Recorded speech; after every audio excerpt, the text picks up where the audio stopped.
ప్రార్థించుదాము. సృష్టికర్తవు పాలకుడు అయిన ప్రభువా, మా అందరి జీవితములలో జూలై నెలంతా మీరు కాపాడినందుకు నీకు స్తోత్రం చెల్లిస్తున్నాం. ఆగస్టు నెల మొదటి దినమున నీ పాదముల వద్దకు వచ్చి నీవు చేసిన మేళ్లను జ్ఞాపకం చేసుకొని జూలై నెలలో మీరు కాపాడినందుకు మీకు స్తోత్రం చెల్లిస్తూ, మా ప్రభువా ఆగస్టు నెలంతా కూడా కాచి కాపాడమని ఈ ఆగస్టు నెలలో మొట్టమొదటి దినమున నీ పాదముల వద్ద ధ్యానించేటటువంటి ఈ వాక్యములను మా ప్రభువా మాతో కూడా నీవు మాట్లాడి మమ్మల్ని అందరూ దీవించమని యేసునాథుని పేట వేడుకొలుచున్నాము. ఆమేన్. ఆంధ్ర క్రైస్తవ కీర్తనల పుస్తకం నుండి 682వ కీర్తన పల్లవి మొదటి 2 చరణములు పాడుకుందాం. యెహోవా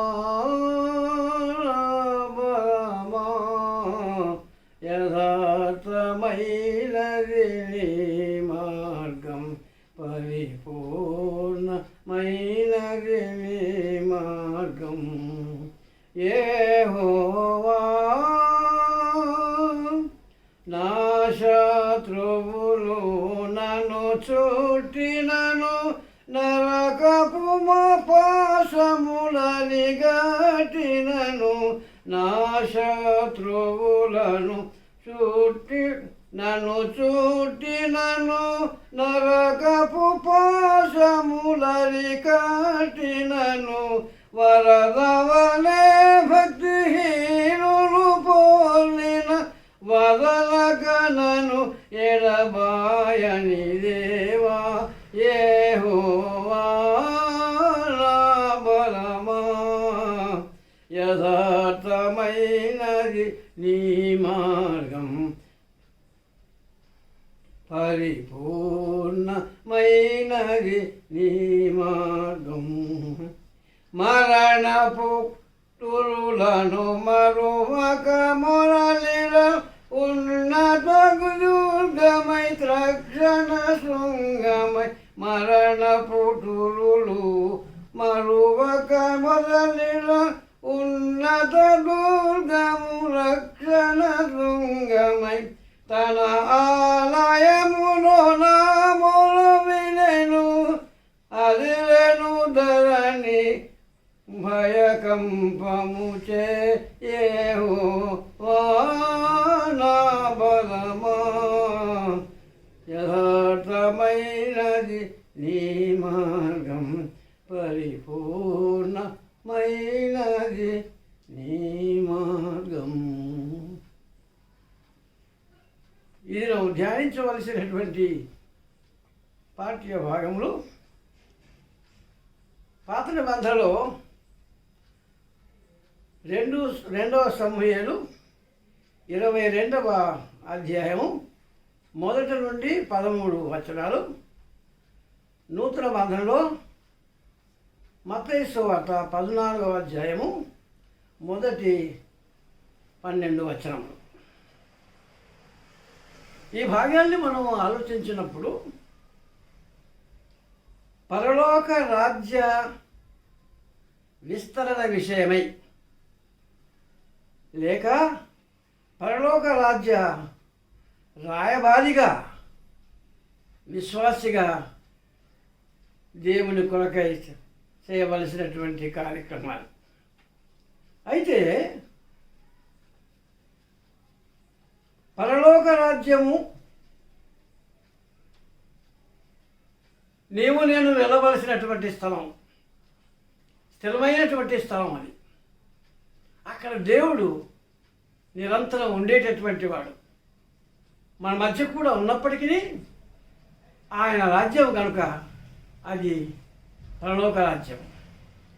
ఈ పరలోక రాజ్యం యొక్క వర్ణాన్ని గురించి మనం ఆలోచించినప్పుడు ఆరాధన బట్టి కానీ అక్కడ ఉండేటటువంటి ప్రతి కార్యక్రమాలు కూడా స్పష్టంగా ఒకేసారిగా ప్రకటన గ్రంథంలో మనం చూస్తున్నాం. 8వ అధ్యాయం కానీ 19వ అధ్యాయం కానీ చక్కగా స్పష్టంగా కనిపిస్తున్నటువంటి భాగ్యములు. అయితే పరలోక రాజ్యము ఈ లోకమునందు క్రీస్తు సంఘమునకు ప్రతినిధంగా కనిపిస్తుంది. అయితే పరలోక రాజ్యం యొక్క రాజ్యంగా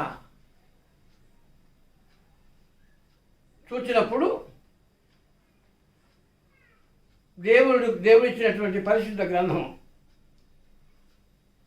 అయితే పరలోకమునకును భూమికి ఉండేటటువంటి పరిస్థితుల్లో సాతాను, అపవాది, యేసు యొక్క విరోధి, శోధకుడు అనేటటువంటి పేర్లు ఉన్నటువంటి ఇక్కడ సాతాను అన్నప్పుడు మత్తయి సువార్త 4వ అధ్యాయం 10వ అధ్యాయం, మొదటి తెస్సలోనికీయులు 2వ అధ్యాయం 18వ వచనం. అపవాది అన్నప్పుడు మత్తయి సువార్త 2వ అధ్యాయం 1వ వచనం. శోధకుడు అన్నప్పుడు మత్తయి సువార్త 4వ అధ్యాయం 3వ వచనం. మొదటి తెస్సలోనికీయులు 3వ అధ్యాయం 5వ వచనం. ఈ విధంగా నానా విధములైనటువంటి పేర్లతో కూడా వ్యవహరిస్తున్నటువంటి సాతాను, ఈ సాతాను యొక్క రాజ్యము స్థాపించుకోవాలి అనేటటువంటి తాపత్రయం పడుతూ ఉన్నప్పుడు దేవునికి సంబంధించినటువంటి పరలోక రాజ్యమును ఇక్కడ సంఘముగా స్థాపించబడినప్పుడు అనేక విధమైన సమస్యలు సాతాను కలిగిస్తూ ఉంటుంది. అయితే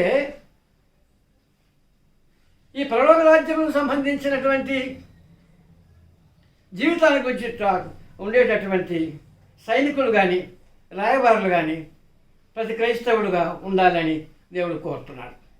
ప్రతి క్రైస్తవురాలి వారు దాసులు, దాసిగాను, శిష్యుడుగాను, ఆ తర్వాత ఆయన ప్రకటించేటటువంటి సవార్థకులుగాను ఉంటూ ఉండి దేవుడి వాక్యములు ప్రకటిస్తూ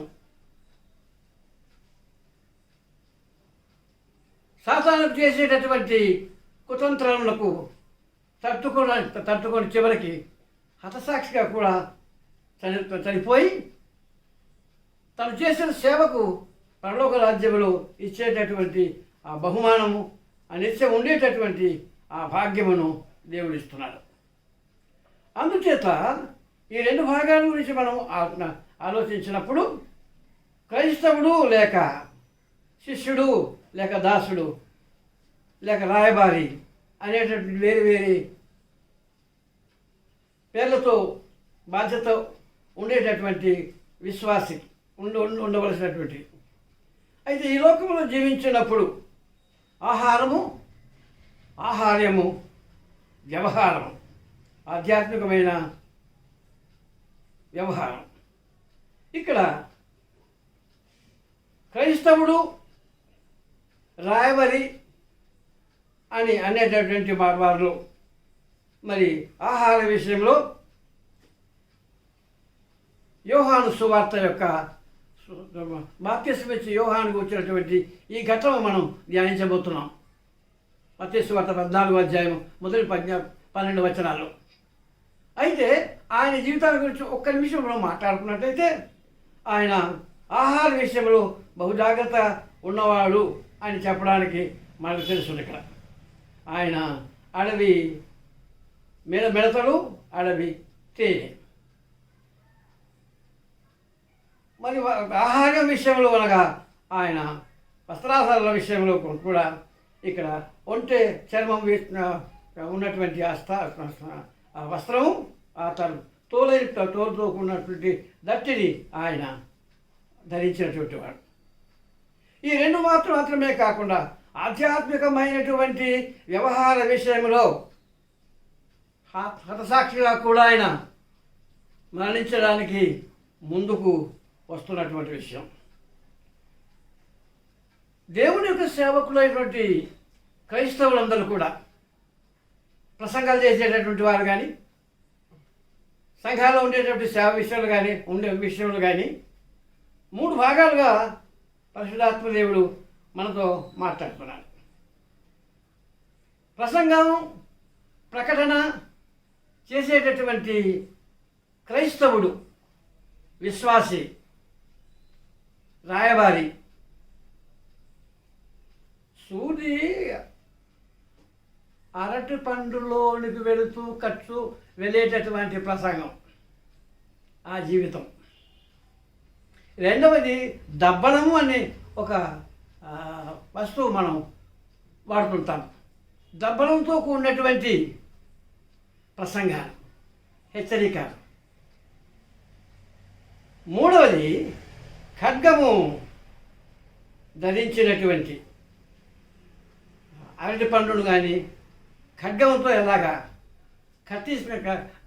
ఖండన చేయడం జరుగుతుందో అదేవిధంగా దేవుని వాక్యమును కూర్చున్నటువంటి ఆ సత్యములను ఖడ్గవత్వం కనుక ఖండించేటటువంటి నిర్మోహమైనటువంటి పరిస్థితి తప్పకుండా క్రైస్తవునికి, విశ్వాసకి ఉండాలి అనుకుంటున్నాం.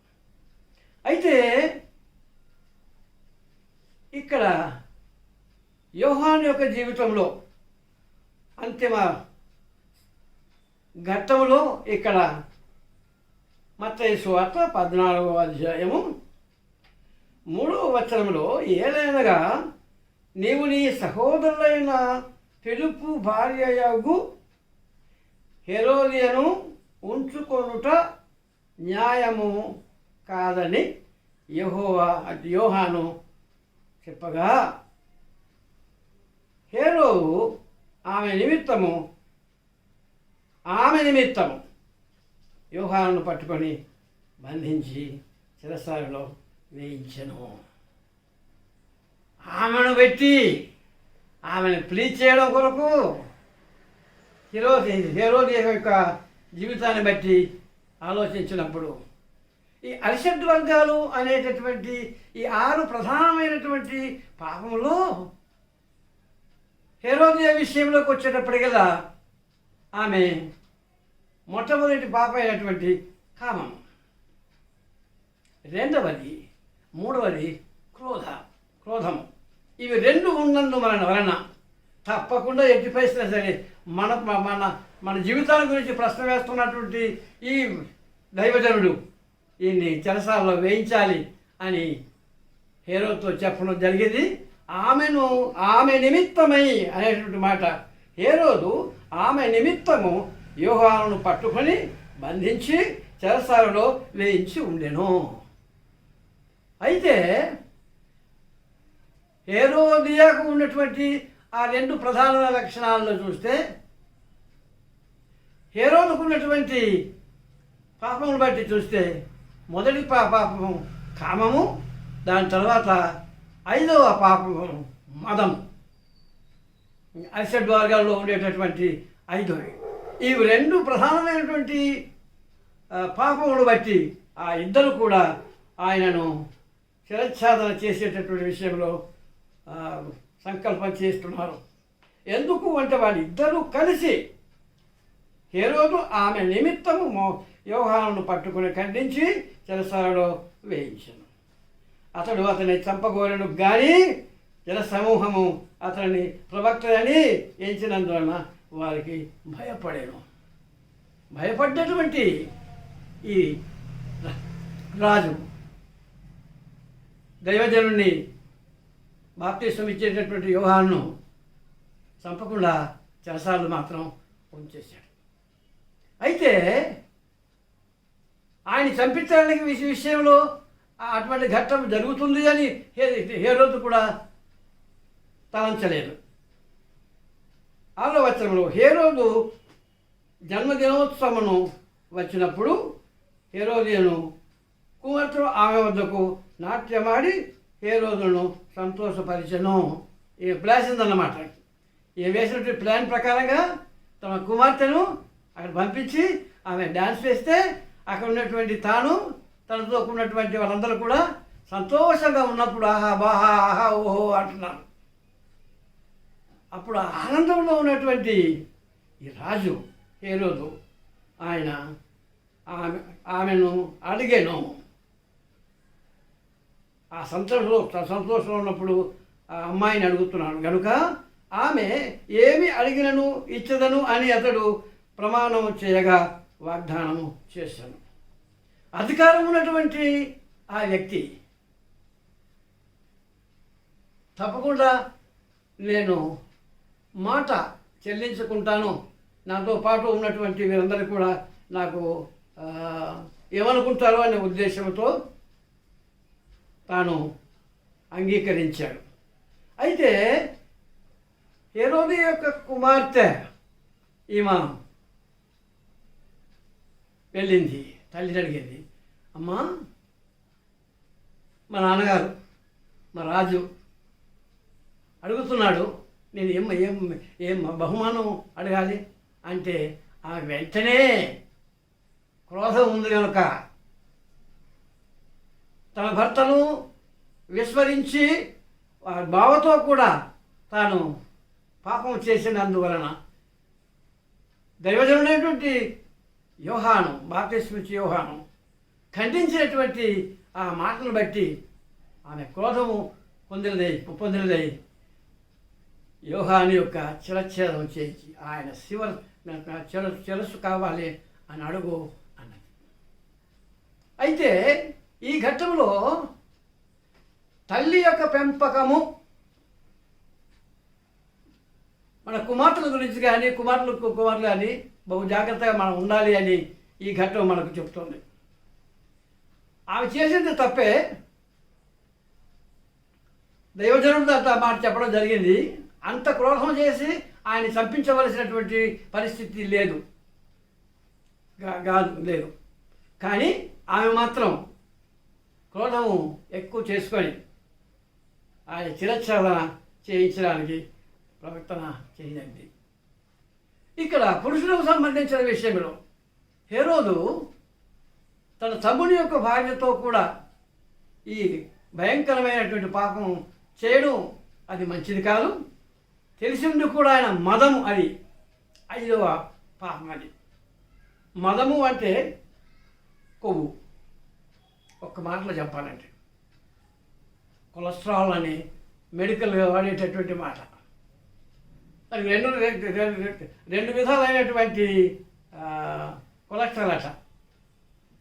భయంకరమైన హానికరం ఇచ్చేటటువంటిది ఒకటి, క్షేమంగా ఉంచేటటువంటిది ఇంకొకటి, LDH, HDL.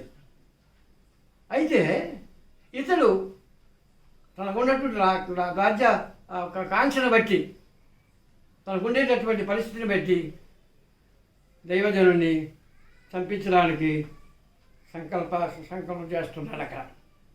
ఇక్కడ అయితే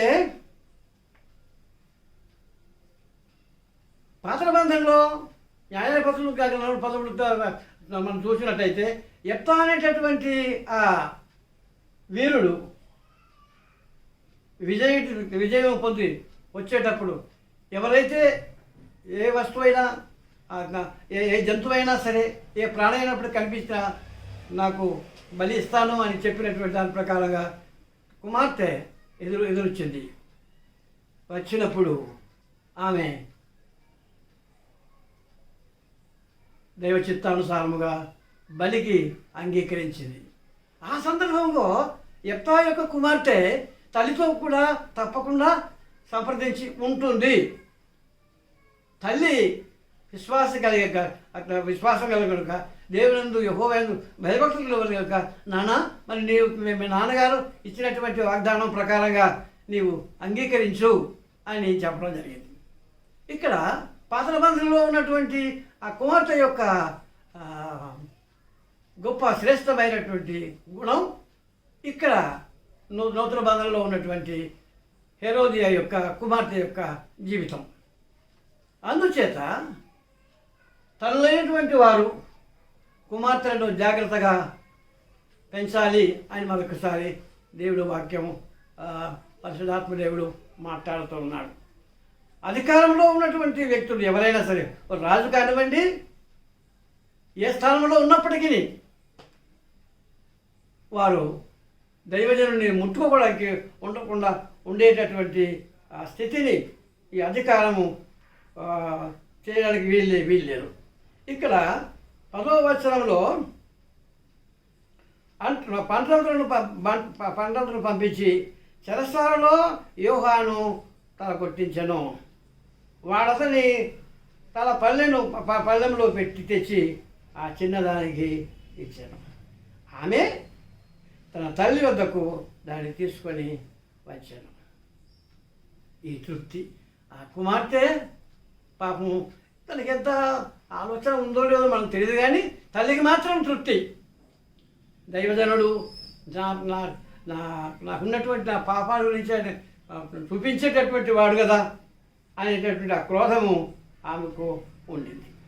అందుచేత ఇక్కడ 12వ వచనంలో అంతటా యోహాను శిష్యులు వచ్చి శవమును ఎత్తుకొని పోయి పాతిపెట్టి యేసు వద్దకు తెలియజేసి, యేసు ప్రభు వారి యొక్క సువార్త సేవడానికి మొట్టమొదటి సంవార్తకుడైనటువంటి రాయబారి, పరలోక రాజ్యములకు సంబంధించినటువంటి ఈ వ్యవహారాల్లో ఆయన రాయబారిగా ఉండి శిరచ్ఛేదన చేయబడ్డానికి అంగీకరించాడు. అయితే ఓ విశ్వాసి, నా జీవితంలో ఇటువంటి పరిస్థితులు కలిగినప్పుడు ఏం చేయాలి అన్నప్పుడు ఇక్కడ ఫిలిప్పు దావీదు యొక్క అనుభవాన్ని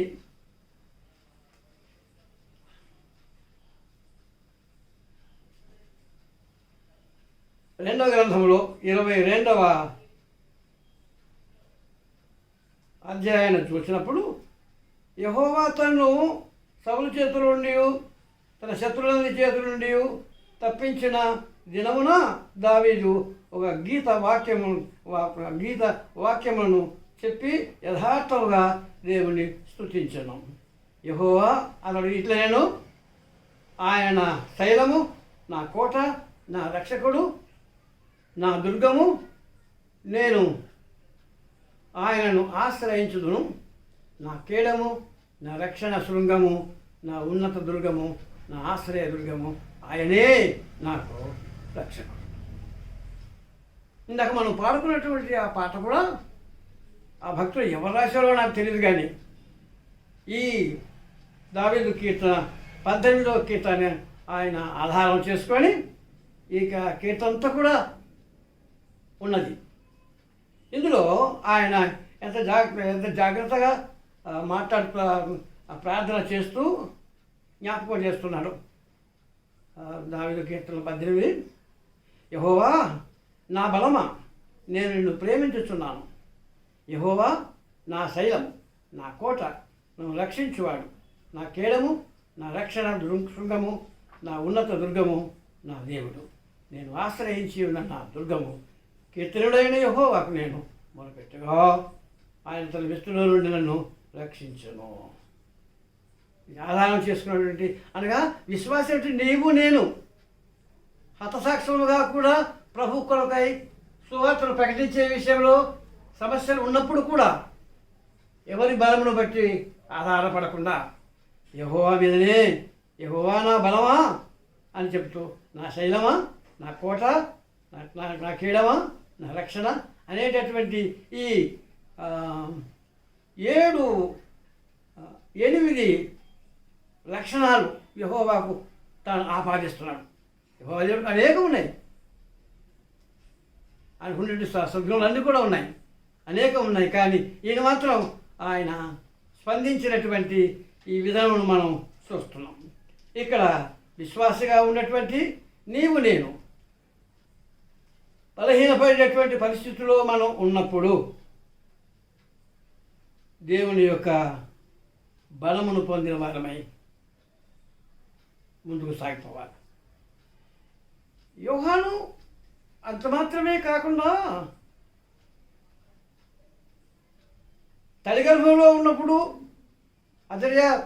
జకర్యా భక్తుడికి దూత చెప్పినప్పుడు ఆయన యొక్క దేవుని దృష్టిలో గొప్పవేటి వాడుగాను, ఆత్మ పొందినటువంటి వాడుగాను లూకా సువార్త 1వ అధ్యాయం 14-17 వచనాలు చూస్తే యోహాను ఎంత గొప్పవాడు అంటే ఆయన యొక్క లక్షణాన్ని మనం మరొకసారి మననం చేసుకున్నప్పుడు అతడు దేవుని సేవకులకైనటువంటి వ్యక్తిగా 14వ వచనముడు అతడు అనగా యోహాను అన్నమాట. ప్రభు దృష్టికి గొప్పవాడై ద్రాక్షారసమైనను మద్యమైనను త్రాగక తన తల్లిగర్భంలో పుట్టినది మొదలుకొని పరిశుద్ధాత్మతో నిండుకొనిన వాడై ఇశ్రాయేలు అనేకులకు ప్రభు అయిన వారి దేవుని వైపులకు తిప్పేటటువంటి వాడు. అందుచేత అంత మాత్రమే కాకుండా 17వ వచనములో ఏలియా యొక్క ఆత్మయు శక్తియు గలవాడై ఆయనకు ముందుగా వెళ్ళును కనుక నీకు సంతోషకరంగా ఉంటుంది చెప్పబడింది ఈ దర్శనంలో. అంటే అంత గొప్పటి సేవకుడు. ఈ విషయంలో కూడా తల్లిదండ్రులు కూడా యోహానుని ఏ విధంగా పెంచారో ఆ పెంపకంలో ఉన్నటువంటి యోహాను హతసాక్షిగా దేవుని యొక్క సేవ కొరకై తన శిరచ్ఛేదనం చేయబడినటువంటి వ్యక్తిగా మనకు కనిపిస్తూ ఉన్నాడు.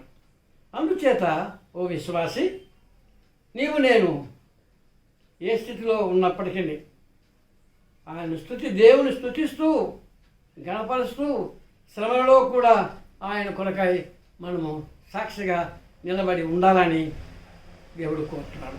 పరలోక రాజ్య వ్యాప్తి కొరకు రాయబారిగాను శిరచ్ఛేదనం చేయబడినటువంటి యోహాను యొక్క ఘట్టము ఇక్కడ మనం జ్ఞాపకం చేస్తున్నాడు. ఈ దినం ఆగస్టు 1వ తారీఖున దేవుడు మనతో కూడా మాట్లాడుతున్నాడు. అంతటా యోహాను శిష్యులు వచ్చి శవమును ఎత్తుకుని పోయి పాతిపెట్టి యేసు వద్దకు వెళ్ళి తెలియజేసింది. యేసు దగ్గర ఎందుకు చెప్పారు అంటే, అయ్యా మీకు బాప్తిసం ఇచ్చినటువంటి ఆయన నీకు ముందుగాను ఆయన అనేకులను సిద్ధపరిచినటువంటి ఆ వ్యక్తి ఇట్లా శిరచ్ఛేదనం చేయబడ్డాడు అని వాళ్ళు చెప్పడంలో యేసు ప్రభువుకు తెలుసును. పాప క్షమాపణ విషయమై ప్రకటించేటటువంటి శక్తి ఆత్మ ఆయనకు ఇవ్వబడింది.